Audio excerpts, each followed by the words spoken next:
And if you look at YouTube channels, anyone who's doing YouTube in this area, the content is not extremely dissimilar. Right. We all kind of do similar things in a slightly different way. It's one of my favorite things about video is it doesn't matter who else is doing it because people resonate with me or they don't. And what I love about it as opposed to door knocking or cold calling is if they don't like me, they just don't call me. That's right.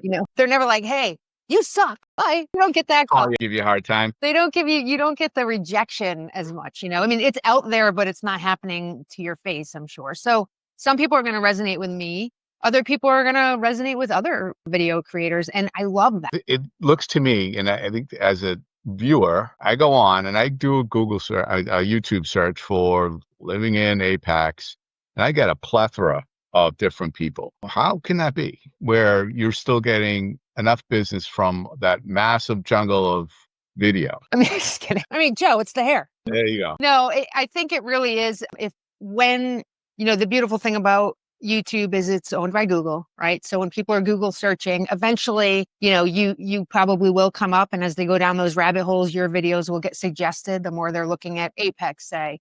And then if you resonate with someone, they tend to hop over to your channel and start watching through your videos, right?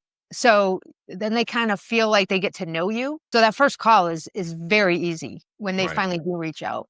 It's pretty simple. It's getting to that point that's challenging. But to answer your previous question, which I know I tend to zigzag around a little bit, but I come up with the ideas along with my coach. I write it, I record it. I don't know if all of his coachees do this, but I edit it together front to back. So the whole video is the way I want the content. And then I send it to his editor. His editor puts all the graphics in and some flair and some music and the ending. And then his people do all the keyword search and they actually do the posting to YouTube and writing that up. And then they write a blog for me about that video. And then they create shorts for me to put on YouTube and then they post the shorts. So a lot of the work that goes on behind the scenes of video making, my coach is now doing and his team, which takes a lot of the burden off of me.